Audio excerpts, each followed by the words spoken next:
मैंने बचपन में सुना था कि पैसा सब कुछ नहीं होता, लेकिन बहुत कुछ होता है। ये कहानी सच्ची है और अच्छी है, थोड़ा ध्यान से समझिएगा।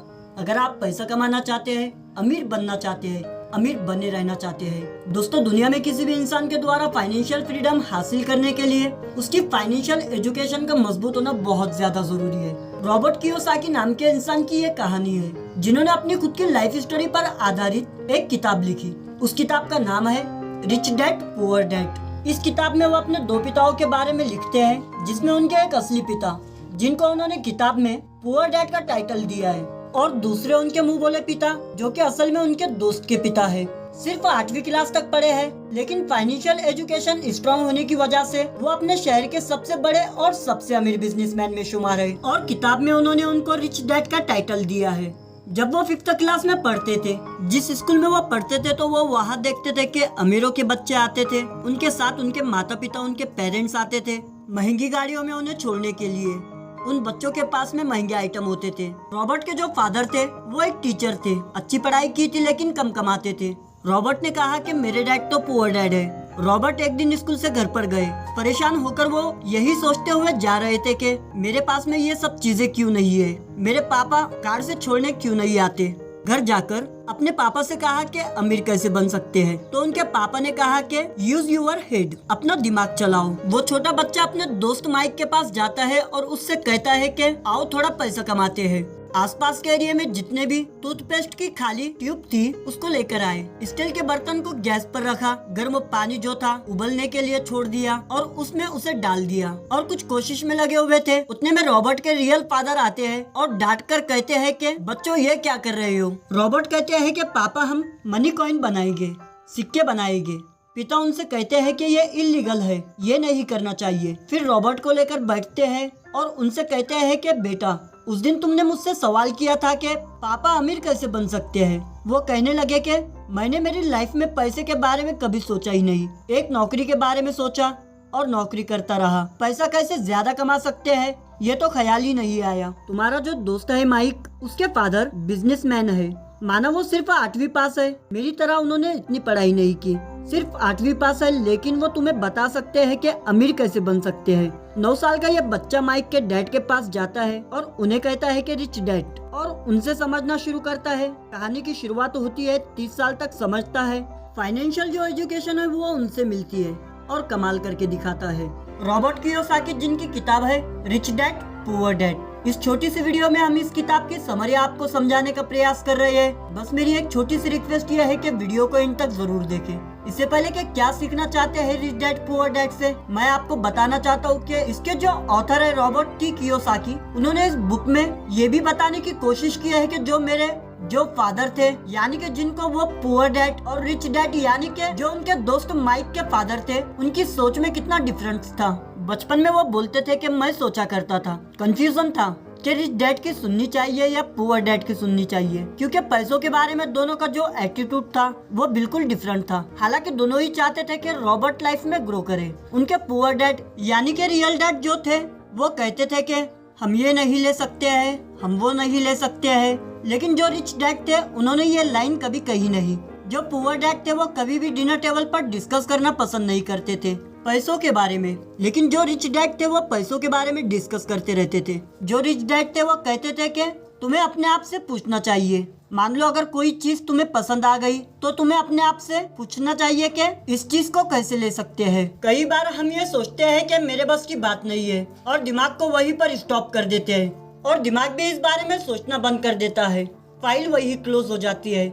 लेकिन अगर आप रिच डैड की बात माने और उनकी बात को फॉलो करें तो वो कहते हैं कि अपने ब्रेन को काम पर लगाना शुरू करो कि इस चीज को कैसा खरीदा जा सकता है। जैसे आप ये दिमाग से कहते हैं तो दिमाग अपना काम करना शुरू कर देता है। पुअर डैड ये कहते हैं कि रिस्क नहीं लेना चाहिए, और रिच डैड ये कहते हैं कि रिस्क को मैनेज करना ये आना चाहिए। पुअर डैड कहते थे कि बहुत सारी पढ़ाई कर लो, डिग्री ले लो और सिक्योर जॉब करो, और रिच डैड कहते थे कि पढ़ाई करो और पैसा कैसे काम करता है वो सीखो। पैसे के लिए काम मत करो, बल्कि उस पैसे को काम पर लगाना शुरू करो। तो 19 साल की उम्र में रॉबर्ट यानी कि इस बुक के जो ऑथर है वो डिसाइड कर लेते हैं कि रिच डैड की सुनेंगे, पैसे के बारे में सीखेंगे और लाइफ में ग्रो करते जाएंगे। रिच डैड कहते हैं कि आप कितना पैसा कमा रहे हैं ये इम्पोर्टेंट नहीं है, इम्पोर्टेंट ये है कि आप कितना पैसा बचा रहे हैं। दोस्तों, दुनिया में आपको बहुत से स्पोर्ट्समैन और सेलिब्रिटी देखने को मिल जाएंगे जो एक समय तो काफी अमीर हुआ करते थे, लेकिन आज उनके पास कुछ भी नहीं है। असल में लोग इस तरह अमीर से गरीब इसलिए हो जाते हैं क्योंकि उनमें फाइनेंशियल एजुकेशन की कमी होती है, यानी कि उनके अंदर पैसों को मेंटेन करने का, ग्रो करने का हुनर नहीं होता। रिच डैड का कहना है कि घर एक एसेट माना जाता है, जबकि उनके अनुसार घर कोई एसेट नहीं बल्कि एक लायबिलिटीज होता है। मतलब ये कि एसेट जो है कि वो आपकी जेब में पैसा डाल रहा है और लायबिलिटीज जो है तो वो आपकी जेब से पैसा निकाल रहा है। अगर आप अमीर बनना चाह रहे हैं तो एसेट आपको खरीदनी होगी। अगर आप lower class, middle class life जीना चाह रहे हैं तो आपको लायबिलिटीज खरीदनी होगी। हर आदमी की लाइफ में एक इनकम स्टेटमेंट, बैलेंस शीट और कैश फ्लो होता है। इनकम स्टेटमेंट एक तो इनकम और एक्सपेंस में जो है उसको डिवाइड किया जाता है, जो बता रहा है कि कितना आ रहा है, कितना जा रहा है। बैलेंस शीट में दो पार्ट होते हैं, एक एसेट्स होता है और दूसरा लायबिलिटीज होता है। तो आपके लिए एसेट्स आपको पैसा बना रहा है, आपको पैसा कमा के दे रहा है, और लायबिलिटीज जो कि सिर्फ और सिर्फ आपका लोन चुका रहा है। तो सबसे पहले समझते हैं कि गरीब आदमी का कैश फ्लो। गरीब आदमी की जो कैश फ्लो है उसकी सिर्फ और सिर्फ जो सोर्स ऑफ इनकम है उसकी सैलरी है, यानी कि उसकी तनख्वाह है। तनख्वाह एक तय समय पर आती है और जैसे आती है एक्सपेंसेस शुरू हो जाती है। एक्सपेंसेस में उसका घर का किराया देना है, खाना है, कपड़े है, सारा का सारा पैसा एक्सपेंसेस में चला जाता है। गरीब आदमी की बैलेंस शीट देखेंगे तो एसेट का जो कॉलम है वो हमेशा ब्लैंक होता है, लायबिलिटीज में ही उसका सारा पैसा चला जाता है। इनकम आती है और चली जाती है, रुकता कुछ भी नहीं। यह है गरीब आदमी का कैश फ्लो।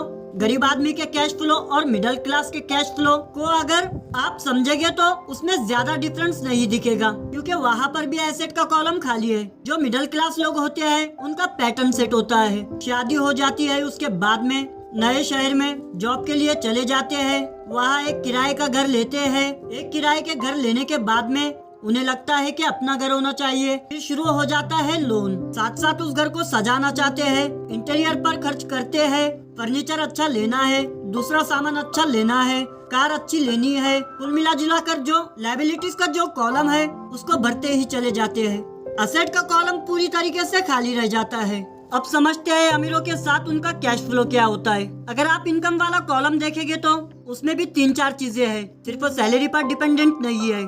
लेकिन आप बैलेंस शीट पर जाएंगे तो लायबिलिटीज में बहुत कम और एसेट में बहुत ज्यादा है। लायबिलिटीज में लोन है, क्रेडिट कार्ड है, अगर आप बिजनेस कर रहे हैं तो लोन तो आपको लेना ही है।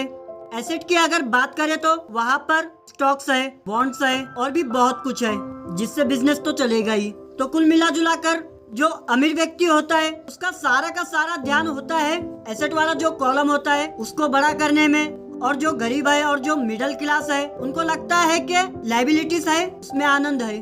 थोड़ा बहुत पैसा जो बचता है तो उन्हें लगता है कि उसे कहीं और खर्च करे, कहीं घूम कर आ जाते हैं, पैसा ज्यादा से ज्यादा खर्च करते हैं, पैसा अपने पास नहीं रखते, उन्हें उस पैसों का इस्तेमाल करना नहीं आता। अगर उनके पास थोड़ा बहुत पैसा भी आ जाता है तो वो उसे तुरंत अपने पास से बाहर भेजना चाहते हैं। ऐसी जगह पर कई बार तो बिना सोचे समझे डिसीजन लेते हैं, जो ऐसी जगह पर पैसा चला जाता है और जाकर फंस जाता है, और 10 साल 15 साल के बाद में देखते हैं तो उस पैसों से उन्हें ज्यादा ग्रोथ नहीं मिलती। अगर आप रिच डैड की सुनना चाहते हैं तो हमेशा एसेट वाला जो कॉलम होता है उस पर ज्यादा से ज्यादा ध्यान दे। रॉबर्ट टी कियोसाकी एक किस्सा शेयर करते हैं, वो किस्सा मैं आपको बताता हूँ। वो कहते हैं कि 1989 में मैं अमेरिका जा रहा था तो मैंने ये देखा था कि ज्यादातर घर वहाँ पर बिकने के लिए तैयार थे, सेल्स के बोर्ड लगे हुए थे। उस घर के मालिक से वो जाकर मिलते हैं और पूछते हैं कि कितने में बेच रहे हो। तो वो कहता है कि मुझे ये बेचना तो है लेकिन खरीदार के लिए कोई आ ही नहीं रहा। तो रॉबर्ट कहते हैं कि मुझे आपका घर पसंद आ गया। तो वो डील $20,000 में फाइनल होती है। रॉबर्ट उस घर में किराएदार रखते हैं, 2 साल तक वहाँ किराएदार रहता है। तब तक रियल एस्टेट का जो मार्केट था वो मार्केट वापस से बूम पर आ जाता है, वापस से ग्रो करने लगता है और उस जगह की वैल्यू बढ़ जाती है। रॉबर्ट 2 साल के बाद में $95,000 में उसे बेच देते हैं। बहुत सारा प्रॉफिट भी हो जाता है। कुल मिलाकर मेरा कहने का मतलब है कि पैसे से पैसा बनता है।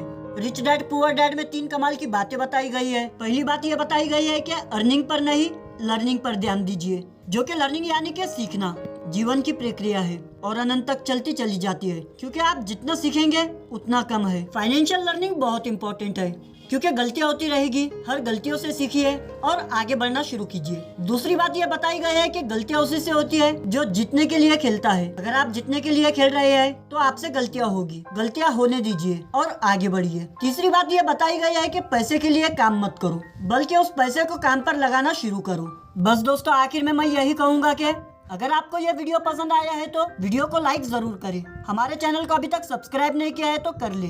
आपका कीमती वक्त देने के लिए बहुत बहुत धन्यवाद।